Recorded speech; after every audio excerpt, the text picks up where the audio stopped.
Hello à tous, j'espère que vous allez bien. Aujourd'hui on se retrouve dans une nouvelle vidéo.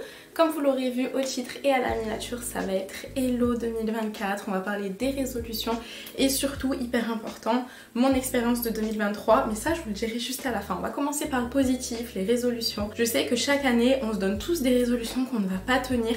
Du coup là je me suis fixé des trucs quand même assez simples. Ça sert à rien de faire des longues listes et de dire je vais faire ça. Et à la fin de l'année tu te rends compte que tu ne l'as pas fait, ça te perturbe, ça te stresse, t'es frustré. C'est pas le but. Donc du coup je vais vous parler de moi dans cette vidéo. Je vais vous parler de plein de petites choses, peut-être que ça pourra vous inspirer. Et comme je vous ai dit en fin de vidéo, ce sera la fameuse analyse de 2023 qui a été une année charnière pour moi. Pas que pour le Canada, vous allez voir, je vais tout vous expliquer, des moments vraiment d'intimité dont j'avais parlé très vite fait sur Instagram mais pas du tout sur YouTube. Là je vais vous livrer à cœur ouvert ce qui s'est passé pour moi en 2023. Bref, on va commencer du coup par 2024. En attendant quand même de passer à tout ça, je vais vous souhaiter une belle et bonne année comme je vous l'avais dit dans ma précédente vidéo. J'espère que tout ce que vous allez vouloir et pouvoir faire, ça se fera et que vous allez être très content et contente de votre année, de ce que tout va se passer. J'espère que tout se passera bien vraiment. Je sais que on a tous notre petit lot de malheur, donc je vous souhaite vraiment le meilleur et j'espère qu'il n'y aura rien de grave pour vous. Je vous souhaite la santé qui est pour moi la chose primordiale. Je vous souhaite le bonheur, je vous souhaite l'unicité familiale et avec les amis. Bref, maintenant on va passer du coup à mes résolutions. Du coup, pour cette année, j'ai décidé d'être beaucoup plus investie dans le bénévolat. Comme vous le savez, j'ai déménagé au Canada. Celles qui me suivent sur Insta, vous savez que je fréquente l'église Nouvelle Vie. Ils font des trucs incroyables. Vraiment, cette église, je l'aime tellement et ils font tellement pour tout le monde. Et ce que j'aime, c'est l'unicité. Vous voyez, par exemple, ils ont pour Noël distribué plein de cadeaux. Il y avait plein de personnes de confessions différentes. Il y avait des femmes voilées, il y avait la police qui était là. J'ai trouvé ça trop cool et tout. Et j'ai envie cette année d'être plus investie dans le bénévolat et pour le coup à l'église, puisque c'est l'église que je fréquente. Et j'ai envie d'être investie, ils font plein de choses et j'ai envie d'œuvrer pour ça. J'ai le temps, c'est vrai qu'on se donne pas forcément tous le temps. Et ça fait très longtemps que je veux le faire. Vous voyez, en France, je voulais grave participer au Resto du Cœur. Dès qu'il y avait une collecte et tout, j'aimais bien donner, mais j'aurais aimé aussi pas donner en mode je vais dans le magasin, j'achète et je donne aux personnes, aux bénévoles qui sont là. J'aimerais être ces bénévoles qui sont là. Et je pense qu'on a tous un petit peu le temps. Alors des gens qui ont plus le temps et qui sont investis limite tous les jours et d'autres beaucoup moins. Mais si on donnait tous un tout petit peu de notre temps, ça serait top. D'ailleurs, j'ai une de mes autres résolutions, c'est d'être un peu moins sur le téléphone. Et vous voyez, si vous enlevez un petit peu de votre temps d'écran pour être au service d'autres personnes, pas forcément être dans une association active et tout, mais rien qu'un petit don, passer, acheter, je sais pas moi, à Action une couverture des chaussettes et aller dans la rue et les donner à un SDF. Vous voyez, c'est des petites actions comme ça qui prennent pas un temps fou, mais j'ai vraiment envie de le faire parce que je me rends compte que de plus en plus on a plus de confort et des fois on est enfermé chez nous, on pense qu'à regarder la vie des autres sur Instagram, dire oh lui il a une trop belle vie, oh lui il a ça, et en fait on pense pas forcément à ceux qui ont moins et on oublie. Et moi-même, je vous l'avoue, il y a des fois je zappe, il y a des fois j'ai pas le réflexe et j'ai envie pour 2024 d'avoir ce réflexe. Et pour le coup, bon moi personnellement j'ai envie d'être plus investie à l'église. Déjà j'ai envie d'y aller plus souvent, j'y vais quand même assez régulièrement mais j'ai envie d'y aller plus souvent et pas que pour le culte du dimanche. J'ai envie d'être investie au long de la semaine, des mois, etc. Donc j'espère vraiment que ça pourra se faire. Comme je vous le disais par rapport au téléphone, alors si vous le savez, de toute façon vous le savez, je suis tout le temps sur Instagram, TikTok, YouTube et tout, donc j'ai besoin de mon téléphone. Une fois il y avait une abonnée qui m'avait dit tu sais ce que tu fais, t'éteins ton téléphone, tu le mets en mode avion et toute la journée tu le touches pas, tu verras et tout. Mais le problème c'est que j'en ai besoin pour mes activités, c'est ça le truc. Donc c'est un peu le piège. À un moment j'avais un téléphone pro et un téléphone perso. Sauf que Instagram, maintenant mon Instagram que vous voyez, je vous l'afficherai juste ici, c'est un Instagram pro mais aussi perso. J'ai ma famille, j'ai mes amis, donc je suis amenée à répondre, on répond à mes stories et tout, donc je suis beaucoup sur le téléphone. WhatsApp c'est pareil. J'ai mon WhatsApp qui est autant pro que perso, donc du coup je suis tout le temps dessus et je peux passer d'une conversation pro à une perso. En plus j'ai ma graphiste Mélissa qui est une très bonne amie à moi, donc même elle a un numéro pro. Et pour vous dire que même sur son numéro pro, on parle du pro et des fois ça divague un peu sur le perso. mais voilà, donc je vais essayer cette année d'être beaucoup moins sur le téléphone. Je vous avais fait un réel à ce sujet là parce qu'on se rend pas compte, enfin si on se rend compte, mais Quand t'es dedans, tu te dis ah c'est bon 5 minutes et tu scrolles et ça fait 3 heures que t'es dessus. Donc autant le temps de la journée que tu pourrais passer avec tes proches, tu ne le passes pas. Comme autant le soir, est-ce que ça vous fait ça? Moi le soir, quand tout est fini, tout est clean, je vais me coucher. Je vais dans le lit, alors des fois avec Olivier on regarde un truc sur la télé, etc. Mais c'est pas possible que je dorme comme ça. Je suis obligée de rester sur mon téléphone et de scroller. Et j'essaye de me dire ouais c'est pour le boulot, pour des idées de réel et tout. Sauf que je scrolle. Un dernier? Non, 3, 4, 5, 6 et tu restes des heures. Et tu vois là, déjà, sachez que sur TikTok, je sais pas s'ils ont fait la mise à jour, mais à un moment ils enlevaient l'heure. Donc c'est à dire que quand tu étais sur TikTok, tu ne voyais pas l'heure. Donc tu ne voyais pas que ça passait. Je sais plus s'ils ont changé, parce que TikTok par exemple, je l'ai enlevé de mon téléphone, enfin de l'écran d'accueil. Je suis obligée de le chercher pour le trouver, parce que TikTok c'était trop addictif. Maintenant je suis beaucoup sur les réels, mais ça va que j'ai l'heure. Mais du coup c'est hyper frustrant parce que tu es là, tu scrolles et tu vois que les minutes passent hyper vite, c'est un truc de ouf. Et encore hier, tu voyais, je vous dis ça, j'étais dans mon lit, il était minuit je crois. Je me suis dit vas-y je dors, comme ça me fait les 8 heures de sommeil et tout. Je me suis endormie à 1h30 parce que je suis restée sur le téléphone. Donc j'espère vraiment que 2024 je vais arrêter ça. Parce que ça prend un temps fou. C'est bien, les réseaux c'est bien, c'est aussi mon travail. Mais il faut que j'arrive moi-même, et c'est que moi, c'est ma volonté, à un petit peu stopper. Ensuite j'ai envie d'être moins dépensière. Alors je dépense pas dans tout et n'importe quoi, vous voyez, je suis pas là à vous faire des unboxings luxe, des trucs comme ça. Mais c'est vrai que j'ai tendance à beaucoup acheter parce que je sais pas pourquoi. J'aime bien, en fait, je me dis je vais dans un magasin, je peux me l'acheter, je l'achète. Après je suis pas dans des dépenses de folie, vous voyez, je suis pas en train de changer de voiture tous les 4 matins, avoir la dernière voiture de luxe, d'avoir les derniers sacs de luxe et vous faire des unboxings, avoir, enfin j'achète des trucs basiques je dirais, mais j'en achète beaucoup. Et ça Walid il me le dit tout le temps, le problème c'est que j'achète et que j'utilise pas forcément tout. Donc je veux 2024 être moins dépensière, ce serait top. Avoir des dépenses réfléchies et arrêter d'acheter au coup de cœur dans les magasins. Donc ça va, j'ai plus Action ici, ça me manque un peu parce que j'avoue qu'Action, il y a quand même des petites pépites vraiment pas chères. Mais j'ai quand même d'autres magasins qui sont plus chers en plus. Et il y a vraiment de belles choses. Mais j'essaye vraiment de... Je vais essayer, pardon. Je mets déjà au présent. J'essaye de me dépenser. C'est important. Je mets déjà de l'argent de côté, mais j'aimerais en mettre plus. J'aimerais acheter moins. Même pas que pour l'argent, en vrai de vrai, c'est aussi pour éviter de s'encombrer. Vous avez vu, là je regarde mon salon, mais il est minimaliste. Et j'espère et j'essaye que ça reste aussi dans mon train de vie de tous les jours. Je veux vraiment partir là-dessus. Donc voilà. Je sais pas si c'est votre cas aussi, souvent les femmes on est très dépensières et je vois Walid il est pas du tout dépensier, c'est une dinguerie. Il n'achète, en fait j'achète pour lui je crois, j'achète pour deux, je vous jure, il n'achète rien, mais rien de rien.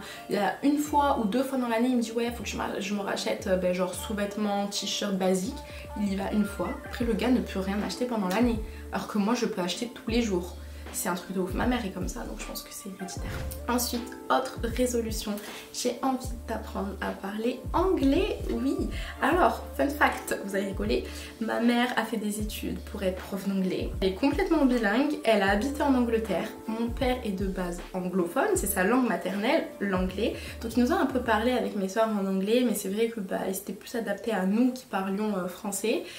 Donc du coup, il y a des petits mots comme ça qu'on avait, mais pas au point, enfin mes deux petites sœurs un peu plus, mais pas au point d'être complètement bilingue, du moins pour moi. Et maintenant que je suis au Canada, vous savez que je suis dans une province francophone, donc le Québec. La langue française est la langue principale, c'est la langue qui est étudiée à l'école. Quand vous allez dans n'importe quel organisme, ça parle français. Dans n'importe quel magasin, ils ont l'obligation d'avoir au moins une personne qui parle très bien le français. Voilà, c'est le français qui prime ici, tous les papiers sont en français, sauf que le Canada en lui-même est majoritairement anglophone. Donc du coup, ici, c'est les deux langues. Moi, je suis à Montréal, donc c'est pas pareil par exemple pour Québec City ou les villes encore plus au nord. Mais Montréal, c'est vraiment ça. Tout le monde va vous dire c'est 50-50, mais la vérité que non. Je pense que maintenant, on en est à 70% anglophone, 30% francophone.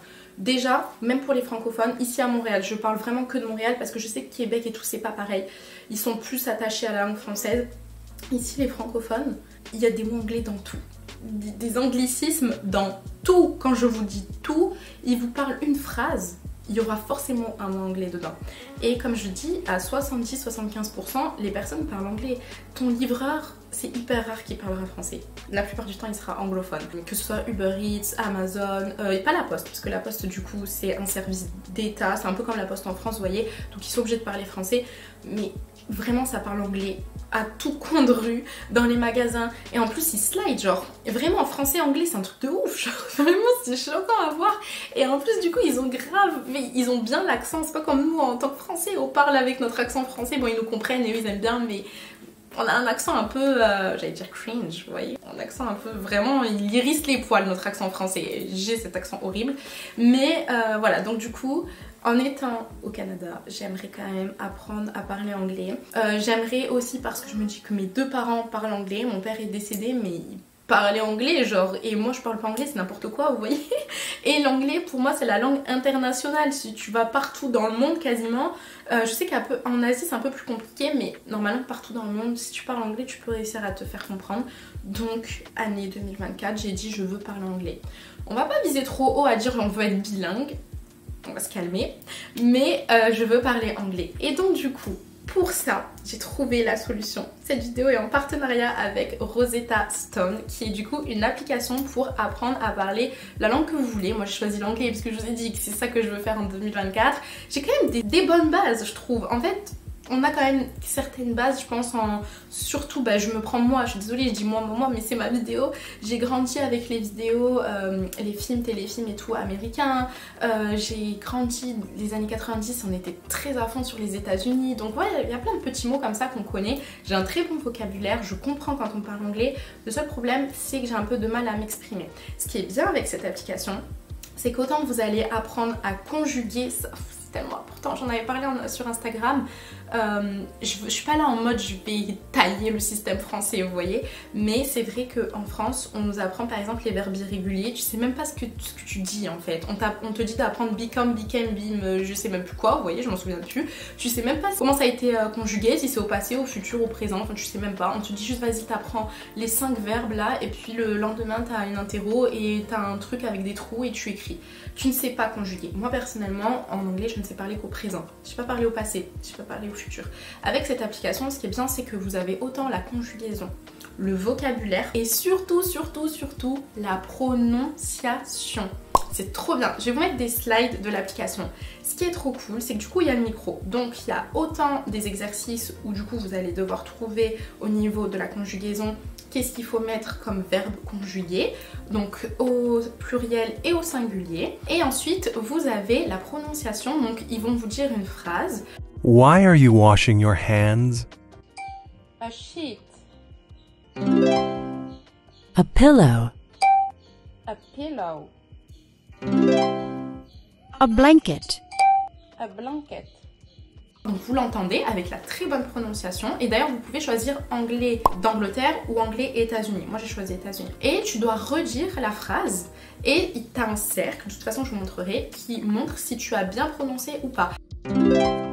I'm washing my hands because they're dirty. Si tu as mal prononcé, tu dois le reprononcer, le refont écouter et toi tu répètes. Et je trouve ça tellement bien parce que c'est vrai que la prononciation c'est quelque chose qui est compliqué. Je vous ai dit en tant que français on a beaucoup cet accent, en plus moi je viens du sud, donc du coup j'ai et l'accent français et l'accent du sud. J'ai deux trucs qui vont pas, vous voyez, pour parler anglais. Donc du coup le fait de bien s'entraîner à prononcer, je trouve ça top parce que c'est interactif, vous voyez, et si jamais t'as pas réussi, et ben tu refais.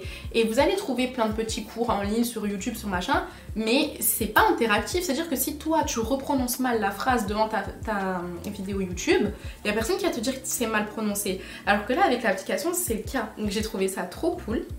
Et donc du coup, je vais dire une petite phrase en anglais. Vous allez voir mon accent qui est un bad accent. Donc je vais essayer de dire j'ai envie de parler anglais pour 2024. On va voir si je me trompe. I would like to learn, donc apprendre, to speak in English in 2024. Dites-moi si j'ai un accent pourri ou pas les filles. Non, franchement, je sais que j'ai un accent terrible et c'est ça qu'il faut que je travaille. Mais je suis hyper contente parce que du coup, en plus, c'est une application, donc vous l'avez sur le téléphone, vous pouvez le faire quand vous voulez. Moi, j'aime bien faire ça le soir dans mon lit, je suis là avec mon petit téléphone.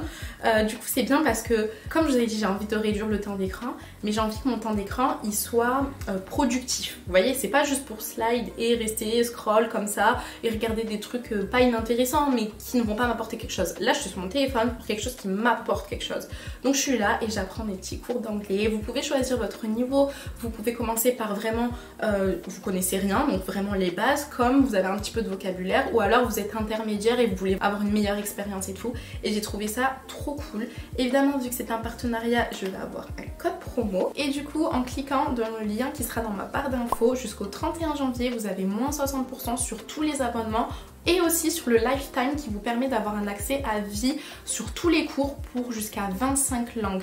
Donc ça c'est top parce que sachez que c'est prouvé que si vous commencez à apprendre certaines langues, après vous allez avoir des facilités pour en apprendre d'autres. Au plus vous entraînez votre cerveau à comprendre de nouvelles langues et au plus ce sera facile. La première langue c'est votre langue maternelle, la deuxième langue c'est un peu plus compliqué parce que du coup on essaye tout le temps de traduire dans notre tête et ensuite ça y est, ça vient. Vous allez apprendre une troisième, une quatrième, une cinquième beaucoup plus facilement. Donc c'est pour ça que l'abonnement Lifetime il est top parce que vous avez jusqu'à 25 langues accès à vie. Et à partir du 1er février, si jamais vous voyez cette vidéo après, vous aurez moins 50%.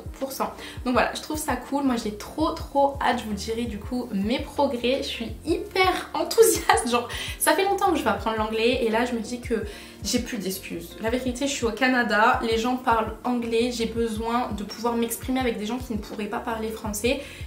Quand on est en France, on se dit bon on parle français, c'est cool, l'anglais c'est bien pour les personnes qui aiment voyager, pour votre travail aussi c'est hyper important l'anglais, on le demande de plus en plus, c'est bien. Et là je me dis ça y est en fait, j'ai un pied au Canada, je n'ai plus d'excuses donc je m'y mets et puis je vous dirai du coup par rapport à mes progrès. Et ensuite ma dernière résolution c'est de faire plus de journées, soirées en famille. Donc on le fait déjà, mais là j'aimerais faire un planning où c'est imposé, dit comme ça c'est péjoratif mais non, mais me dire que je sais pas, un samedi sur deux c'est exclusivement famille. Je sais que ça peut être compliqué parce que des fois on va dire ouais il y a un anniversaire et tout, bon après on peut décaler, mais j'aimerais vraiment qu'on se fasse des soirées ou même en semaine, vous voyez, soirée jeux de société. On sait que par exemple tous les mardis, ici c'est Tacos Tuesday, donc c'est le tacos du mardi, mais là on pourrait faire tacos jeux de société, vous voyez. J'aimerais vraiment faire ça et mettre cette dynamique dans notre famille. On fait beaucoup de choses en famille, on est très famille entre nous, on a plein d'amis et tout, il n'y a pas de problème, mais c'est vrai qu'on fait plein de choses et on suffit à nous-mêmes. C'est vraiment quelque chose que j'ai envie de mettre en place, je trouve ça cool. En plus les enfants commencent à être grands, donc ils vont s'en souvenir, ils vont savoir que tous les mardis, je sais pas pourquoi je dis vous voyez, ça se trouve ça va être ça, hein, parce que j'arrête pas de dire ça. Tous les mardis on fait des jeux de société en famille et tout, et je trouve que ça fait une petite dynamique familiale qui reste une petite tradition, vous voyez. J'ai grave envie de mettre ça en place pour 2024. Et c'est tout, voilà, vous voyez, je vous ai dit des petits objectifs, pas trop, après j'ai des objectifs pro, ça c'est autre chose, mais pour mon perso, j'ai préféré rester sur des trucs qui sont réalisables pour pas me retrouver en fin d'année 2024 en me disant mince j'ai pas accompli ça, oh non j'ai pas fait ci, oh non j'ai pas fait ça. Et je dis ça, bon pas pour me jeter des fleurs, mais vous voyez c'est quand même des choses qui sont basées sur le cœur, sur l'amour, c'est pas que du matériel, vous voyez. C'est important de se fixer, je pense, des objectifs qui sont, comment dire, justement pas matériels. Pas se dire, ouais, je veux le dernier sac Louis Vuitton qui a 10 000 E et tout. Après, vous faites ce que vous voulez. Mais je trouve que ça a une résonance beaucoup plus importante quand c'est quelque chose qui est fait avec le cœur et non pas pour je veux acheter ci. Après, on a tous des objectifs, hein. J'aimerais acheter une maison comme ci, j'aimerais avoir plutôt une voiture comme ça et tout. Mais c'est pas votre résolution. C'est genre dans votre vision board de le faire et tout. Ça, c'est vrai que c'est bien. On veut tous un meilleur confort, c'est sûr. Mais en termes de résolution, moi je suis plus en mode affectif, cœur et tout. Donc voilà. Et maintenant, on va passer à mon bilan 2023 en mode cœur vert. Du coup, on va reprendre plutôt fin 2022, en septembre. J'ai appris que je faisais une fausse couche en allant faire mon échographie. Donc échographie d'avant, tout va bien, cœur qui bat, etc. Tout allait très bien. Et je le sentais, hein, parce que déjà j'avais mes symptômes s'étaient arrêtés, symptômes de grossesse. Et j'avais regardé sur internet, tout le monde disait mais non, c'est normal que ça s'arrête à ce stade-là, c'est tout à fait normal, genre c'est normal en fait, t'as plus le gros plein d'hormones et tout, mais quand même c'est bizarre, genre ça s'est stoppé comme ça net. Ça veut dire que j'étais dans le mal pendant 4, 5, 6 semaines, je sais même plus, et un lundi je me réveille, j'ai plus rien. Rien du tout, c'est pas ça a commencé à s'estomper, c'est rien du tout net. J'avais fait mes recherches, mais je m'étais dit bah non, c'est le stade où ça s'arrête, donc c'est normal. J'apprends le sexe du bébé, je fais l'écho, et là le gynéco il me dit, j'ai vu sa tête, genre j'étais allongée comme ça, il était là, il a fait ça, il m'a dit là il n'y a plus de cœur qui bat, et en fait il a vu à la taille du fœtus, hein, c'était pas le stade où j'aurais dû être. Du coup il m'a dit bon ben fausse couche, là au stade où vous en êtes vous pouvez faire un curetage, etc. Donc c'était un jeudi, et le lundi j'ai été opérée, etc. Donc bon c'était fin septembre, tout s'est bien passé, j'ai pas eu de complications, etc. J'ai pas eu de douleur, donc ça j'étais contente. Voilà, enfin j'étais contente, on s'entend, mais je veux dire déjà tu souffres mentalement, si tu peux éviter de souffrir physiquement c'est mieux, hein. Donc ça allait, puis j'ai repris ma vie avec les enfants et tout, donc voilà, le truc qui était bien entre guillemets c'est que les enfants ne le savaient pas, donc du coup ça les a pas affectés non plus, donc voilà. J'ai fait ma vie, au mois d'octobre je me suis dit bah non je vais pas reprendre les essais, je souffle mon corps, etc. On reprendra en novembre. Novembre ça prend pas, bon c'est pas grave. Décembre ça prend pas.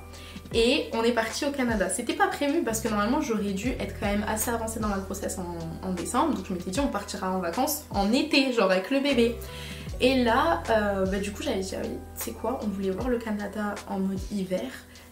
Noël j'étais censée être enceinte, on n'aurait rien fait, là c'est pas le cas, quand bien même je serais enceinte ce serait que d'un mois ou de deux, si jamais ça avait pris genre en novembre, donc viens on part en fait, viens on se fait plaisir et tout, on y va, on voulait trop le voir vu qu'en juillet on était allé au Canada, on avait eu un coup de cœur énorme, donc on y est allé. Et là, quand je suis repartie, donc on a fait le nouvel an et tout, je me rappelle, genre ça monte là, vous voyez, quand je suis partie, je suis allée me chercher des creamers et j'avais les larmes aux yeux. Je partais, je me disais oh non, je veux pas partir, c'était trop bien, j'ai trop kiffé, c'était genre chez moi, vous voyez, je me sentais chez moi, je voulais pas partir. On est rentré le 10 janvier, je crois, c'est ça, le 10 janvier, le 12. J'ai finalisé les papiers, parce que c'est moi qui m'occupe des papiers dans le couple. J'ai finalisé les papiers sur le groupe d'immigration, sur le site d'immigration du Canada le 17 janvier, 5 jours après. C'était good, genre c'était bon. J'étais choquée. J'ai appelé ma copine Lily en FaceTime. J'ai dit mais là il y a un bug, genre c'est pas possible, comment en 5 jours alors que ils sont quand même réactifs au Canada, mais il y a un délai, c'est normal, c'est des personnes, vous voyez, c'est pas des robots qui traitent tout. Donc, comment ça se fait que ça a été aussi rapide? J'étais choquée. Elle me dit, attends, remontre-moi le truc et tout. Donc, je lui tourne le téléphone, je lui montre. Elle me dit, mais si, mais c'est bon. J'étais là, mais c'est pas possible et tout. J'étais trop contente. Tout s'est enchaîné. Walid, il a dû faire ses données biométriques, puisque du coup, quand vous venez au Canada, que vous avez un permis de travail et tout, il faut que vous donniez vos empreintes biométriques. Donc, il n'y a que 2 centres en France, c'est Lyon et Paris. J'appelle ma tante qui habite à Lyon. Je lui dis, ouais, ça serait bien s'il pouvait venir ce moment-là et tout. Comme ça, on est bon dans les temps, parce qu'en plus, ça ne vous donne pas trop de temps hein, pour faire tout. Elle me dit mais c'est parfait, moi je suis en vacances, je travaille pas. En plus bon elle habite dans la banlieue de Lyon, donc elle a dit je vais pouvoir l'emmener en voiture au truc de Lyon. Il a passé du coup 2 jours avec elle et tout, c'était trop cool, tout c'est trop bien goupillé. On était trop contents. Mais, parce qu'il y a un mais, vous allez me dire bah oui, bah, tout va bien. Mais du coup quand on a appris ça le 17 janvier, je me suis dit mince, faut pas que je tombe enceinte, parce que vous comprenez bien que tout peut se faire, mais je veux dire faire un déménagement enceinte c'est compliqué. Et donc là j'ai eu le dilemme, est-ce que du coup tout était bon, est-ce qu'on part en juin, du coup faut pas que je tombe enceinte, est-ce qu'on part en juin pour finir l'année scolaire des enfants et rentrer, parce qu'au final ce qu'on a fait, hein, je vous spoil pas, mais ce qu'on a fait, donc ça c'est super bien pour les enfants, ils finissent leur année scolaire, on va au Canada, tout l'été on fait notre déménagement et tout. Ou est-ce que, parce que toute femme qui connaît le fait de rentrer en essai bébé, quand t'es dedans, tu veux pas te stopper. Donc est-ce que sinon je tombe enceinte, on finit la grossesse en France, ça m'aurait fait, du coup en janvier j'étais pas tombée enceinte, mais si ça aurait été février ça aurait refait novembre, donc moi je vais pas vous mentir, ça me saoulait un peu, j'ai déjà 2 enfants en novembre, je galère, ensuite il y a les fêtes et tout, si je peux m'éviter un 3e enfant en novembre ce serait top, vous voyez ce que je veux dire, donc j'avais ça, mais en même temps je me disais mais je veux trop tomber enceinte, parce que du coup quand tu sors d'une fausse couche, t'as qu'une seule envie, c'est de refaire, de retomber enceinte, parce que j'en ai déjà fait une avant Aiden, et psychologiquement te dire qu'au moment de la date où t'aurais dû accoucher, que tu sois enceinte, pour que ça répare, vous voyez ce que je veux dire? Donc là, mais je vous dis même pas comment j'ai pleuré, j'en parlais à toutes mes copines, je leur disais ouais t'en penses quoi toi et tout, qu'est-ce que je devrais faire? Parce que d'un côté je veux tomber enceinte, mais c'est hyper galère, parce que si je tombe enceinte déjà j'ai un autre enfant en novembre, bon après il y a pire dans la vie, hein. Si ça tombe novembre c'est novembre, voilà. Mais d'un autre côté, si je tombe enceinte en novembre, à peine j'ai accouché, faut qu'on fasse le passeport du bébé et qu'on parte dans la foulée, qu'on fasse le déménagement. En même temps, ça va être l'hiver, donc ça va être la neige, ça risque d'être galère. Ici au Canada, faut savoir que tu peux trouver un bail à peu près à n'importe quel moment de l'année. Mais les gens déménagent le 1er juillet, donc ça aurait été encore plus compliqué. Donc j'étais là en mode mais je sais pas, mais en même temps je me sens pas d'arrêter, je suis dedans, ça n'a déjà pas marché 2-3 mois. J'étais pas hyper frustrée parce que je me disais bon bah, c'est pas grave et tout, mais là je voulais pas arrêter et je ne vous dis pas comment j'ai pleuré. Toutes mes copines m'ont eu au téléphone en pleurs, je ne savais pas quoi faire. Lui Walid il m'avait dit franchement c'est comme tu veux, parce qu'il me connaît, il s'est dit si elle est dans le bad mood ça sert à rien. J'en ai parlé avec mes copines, surtout ma copine Anan, Intérieur Farmhouse, qui m'a beaucoup parlé et qui m'a dit, et vous voyez comme quoi des fois il y en a beaucoup qui font des guerres de religion et tout, mais ma copine Anan elle est musulmane et elle m'a beaucoup parlé, elle m'a dit Lou, si Dieu a décidé que tu ne tombes pas enceinte à ce moment là, que là vous avez les papiers pour aller au Canada, c'est pas pour que tu ailles te mettre dans des bourbiers à tomber enceinte, partir avec un bébé sous les bras dans la neige, galérer et tout. Elle m'a dit non, c'est parfait de partir en juin quand les enfants ils ont fini l'école, tu vas arriver pile au moment où les appartements, les maisons et tout se libèrent, c'est le meilleur conseil. Enfin elle m'a dit moi je peux pas te dire oui vas-y fais un enfant, elle m'a dit après tu fais ce que ton cœur te dit entre guillemets, mais c'est pas la bonne solution. Et je vous dis j'en ai pleuré et finalement j'ai pris ma décision fin janvier. Je dis non je tombe pas enceinte, ça sert à rien, ça va me mettre dans des galères, et franchement ça a été dur, et je pense que les filles qui ont déjà vécu ça, d'être en essai etc, et de devoir arrêter, parce que déjà être en essai et ne pas réussir à tomber enceinte c'est compliqué, mais alors quand t'es en essai t'arrives pas et que tu dois arrêter pour x ou y raison, franchement c'est pas facile. Donc j'ai pris cette décision là, et au final, en fait j'en ai parlé avec plein de personnes, hein, mais je me suis dit si Dieu a décidé que mon destin c'est d'aller au Canada, il va jamais me forcer. La décision restera la mienne, sauf que le Seigneur il te montre un chemin. Si toi t'as envie de prendre l'autre chemin, il va te laisser prendre l'autre chemin. Mais tu vas te planter, parce qu'il faut aller dans son chemin, c'est le sien. Vous voyez, on voit dans les dessins animés, quand ils arrivent dans une forêt noire et qu'il y a 2 chemins, ils savent pas lequel prendre et tout. Mais c'est exactement ça. Et sauf que nous, on a cette chance, quand tu es connecté avec ton Dieu, ton Seigneur. Donc là, je parle pas que forcément pour les chrétiens. Moi, je suis chrétienne, donc je sais ce que je dis pour moi, mais je parle vraiment pour n'importe quelle personne, que vous soyez juif ou musulman. Quand tu es connecté avec ton Créateur, tu sais ce qu'il faut que tu fasses. Il te l'a dit, il te l'a fait ressentir. Après c'est à toi de choisir. Tu fais tout en âme et conscience.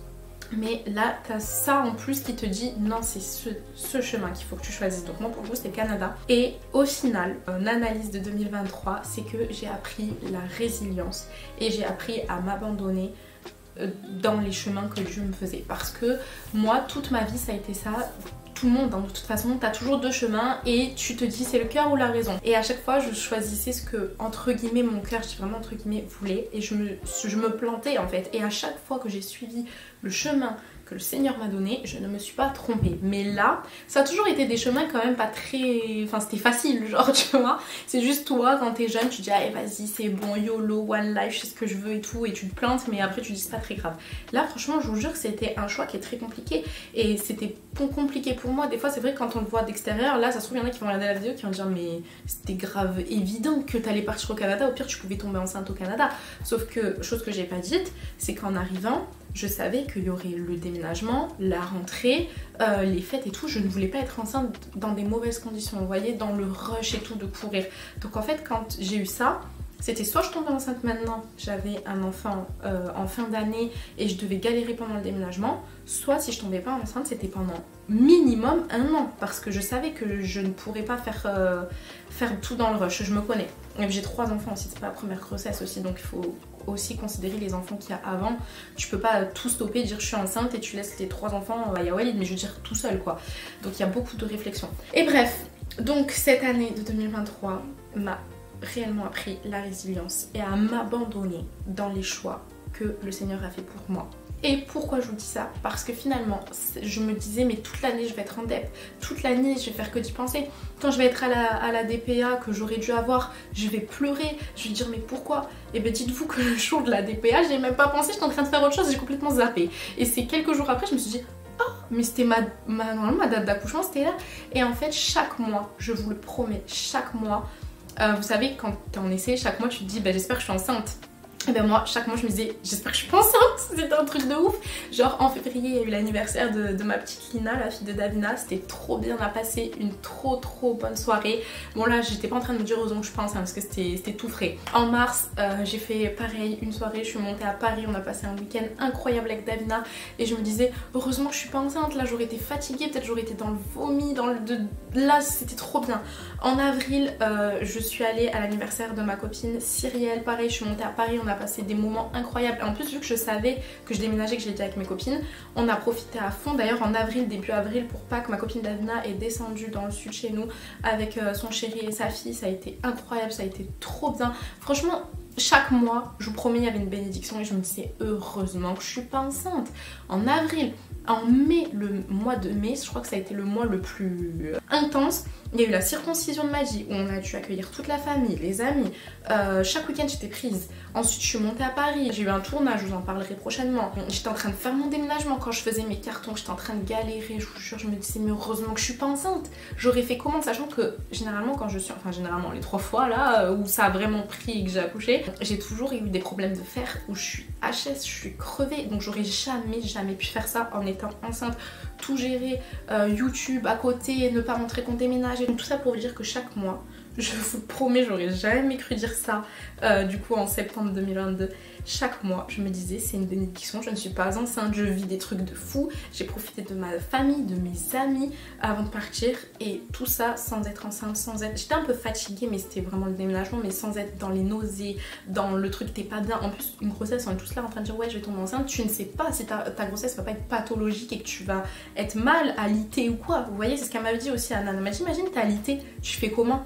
Imagine t'as le placenta préavia, donc j'ai 2 copines qui ont eu ça, alors 4e grossesse, les 3 premières c'était super bien passé, la 4e non, il y a ça, faut que tu te reposes etc, tu finis en césarienne, enfin, et du coup mes copines, là je parle de Anna mais j'ai eu toutes mes copines, j'ai parlé aussi avec 2 femmes de pasteurs qui m'ont beaucoup aidée, donc c'était Laurine et Annabelle, et ça me fait grave du bien et je me suis dit non c'est vrai que voilà, donc conclusion, mon année 2023 et c'est pour ça que je voulais vous en parler, arrêtez de faire les choses d'après vous, concentrez-vous, peu importe la religion que vous avez, concentrez-vous à ce que le Seigneur vous dit de faire. Si jamais vous êtes athée et que vous êtes plus dans la spiritualité de vous dire la terre, la vie, etc., concentrez-vous et essayez de chercher le meilleur chemin.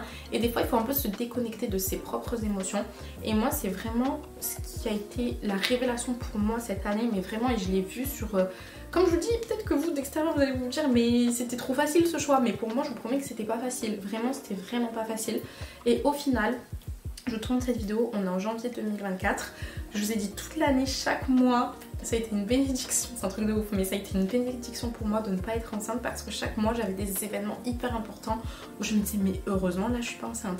J'arrive en janvier 2024, j'ai un autre événement qui arrive, donc ce que je vous ai annoncé sur Instagram que vous aurez vu. Encore une fois, je me dis merci Seigneur, je ne suis pas enceinte, je n'aurais pas pu faire ça enceinte, vous voyez. Le mois prochain aussi, je dis pas que je vais pas tomber enceinte de l'année ou quoi que ce soit, mais c'est plus dans mes projets actuels, j'ai plus la tête focus dessus, merci Seigneur. Et voilà, donc le principal truc de mon année, ça a vraiment été, je l'ai marqué là dans mon petit carnet, la patience, hyper important, la foi, la résilience et l'obéissance. Et vraiment je vous promets que c'est pas facile, mais que c'est toujours la meilleure décision, et c'est pour ça que je voulais vraiment vous la partager.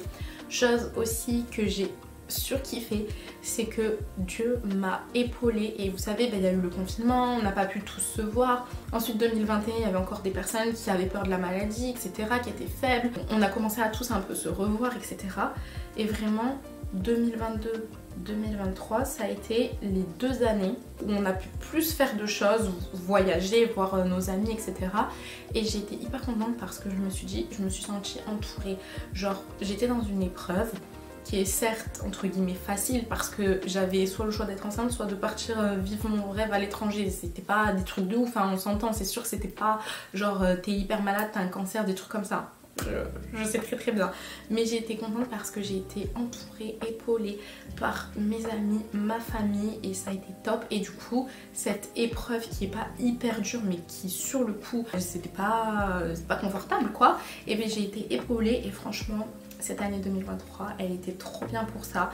Donc conclusion 15 fois que je le dis mais vraiment écoutez le chemin du Seigneur, restez là-dessus. Si vous n'êtes pas religieux, que vous êtes athée, essayez de faire, je sais qu'il y en a qui font du yoga, des trucs comme ça, essayez de souffler et de vous remettre neutre, de pas faire les choses avec de l'impulsivité, avec ce que vous avez envie sur le moment T, parce que ça se trouve que dans 4 mois vous allez vous rendre compte que c'était une erreur. Si je serais tombée enceinte, je n'aurais pas dit que c'était une erreur, etc. Mais c'est vrai que là, cette année, je me suis abandonnée et j'ai pas fait ce que mon cœur voulait. Et au final, et ben du coup, on se retrouve 1 an après. Presque pile poil, hein, parce que là je vous filme cette vidéo, on est le 9, donc presque pile poil 1 an après, et je peux vous dire que je suis très heureuse de cette situation et je vous promets que j'aurais jamais cru dire ça. Et là on pourrait appeler là mes copines qui vont vous dire que je pleurais au téléphone, la drama queen c'est moi, je pleurais, oh je sais pas comment je vais faire, c'est quoi ce truc, je suis dégoûtée, non non non non non non. Et au final on est 1 an après et je suis très contente et j'ai vécu des trucs de fou cette année. Et oui, j'avais marqué dans mon petit carnet: quand une porte se ferme, une fenêtre s'ouvre. Pensez toujours, toujours, toujours à ça. Et pour terminer cette vidéo, je voulais vous faire une petite annonce pour 2024. Donc il y en a qui ont déjà vu. J'ai mis un abonnement sur ma chaîne, une souscription à 1,99€ par mois. C'est sans abonnement. Donc vous pouvez le prendre, je sais pas moi, en janvier, l'arrêter en février, ou le prendre janvier-février, l'arrêter en mars, peu importe, c'est comme vous voulez. Et en fait, cette souscription va vous permettre d'avoir mes vidéos en avance de 24 heures. Donc au lieu de les avoir le dimanche à 20h, vous allez les avoir en avant-première le samedi à 20h. Et ensuite, le dimanche à 20h, elles deviendront publiques pour tout le monde, comme d'hab quoi. Vous allez quand même avoir des vidéos exclusives qui seront réservées que du coup à ces membres-là. Et c'est ça, en fait, c'était par rapport à une vidéo en particulier qui doit sortir depuis longtemps que je n'ai pas sorti. Et en fait, j'hésitais. Et je me suis dit, je veux trop la passer en mode privé, genre semi-privé, qu'il n'y ait que certaines personnes qui puissent l'avoir. Vous comprendrez pourquoi, je vous expliquerai. Et c'est ça qui m'a donné envie de faire cette souscription. Et du coup, vous avez des avantages d'avoir les vidéos en avance, la réponse prioritaire à vos commentaires. Donc dès que vous allez commenter, vous allez avoir un badge et moi je vais vous répondre en prioritaire. J'ai mis le plus bas prix qui était de 1,99€. Sachez, parce qu'on me l'a demandé, donc je vais être complètement transparente avec vous, je ne perçois que 70% de ces 1,99€. Le reste c'est pour YouTube, mais du coup vous n'avez pas de pub puisque vous payez cet abonnement. Donc j'ai mis le moins cher possible pour pas que ce soit trop cher. Mais voilà, donc c'était la nouveauté de 2024. Donc je pense que je rien oublié. Priorité aux commentaires. Vous allez avoir des vidéos exclusives que les autres n'auront pas. Vous avez les vidéos 24 heures en avance. Trêve de blabla, cette vidéo a été hyper longue, mais j'ai l'impression que j'ai radoté de ouf. Mais j'espère que ça vous aura plu, une petite vidéo face cam comme ça. Comme je vous ai dit, c'était quand même hyper intime, je vous ai dit quelque chose qui sortait de mon cœur. Et voilà, je vous souhaite, comme je vous ai dit, une excellente année 2024. Ne vous mettez pas des objectifs trop hauts s'il vous plaît, parce qu'on n'a pas envie de finir l'année en étant dans un bad mood, en se disant j'ai pas réussi à faire ci ou ça ne sert à rien. Je sais que je parle pour les femmes parce que je suis suivie pour beaucoup de femmes. On veut toujours perdre du poids, être plus belle, être plus ci, être plus ça. Le plus important c'est d'être en santé, vraiment. Ne faites pas attention à ce que les gens vous disent. Faites les choses pour vous, je vous en supplie. Tout ce qui est poids, etc. Sachez moi aussi, hein, dans ma chaîne, t'as grossi, t'es enceinte, hein. Ça vous change rien à votre vie. tant que moi je suis en bonne santé, que mon médecin m'alarme pas, si je veux maigrir, je maigrirai et ça sera très bien. Et si je ne veux pas maigrir, je maigrirai pas et ça sera très bien aussi. Donc voilà, ne vous préoccupez pas de ce que les gens peuvent dire. Vous voulez un nouvel enfant alors que vous en avez déjà 7 et tout le monde vous dit ouais mais t'es une poule pondeuse, on s'en fiche, fais ton enfant.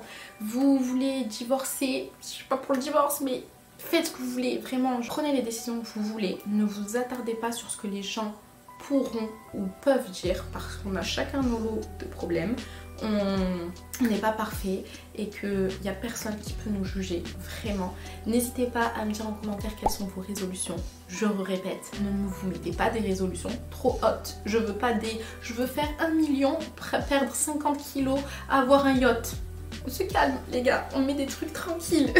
mais voilà, en attendant, je vous fais plein de bisous. Si jamais vous êtes restés jusqu'à la fin de cette vidéo, on va tous se dire bonne année 2024, autant à moi qu'aux autres abonnés.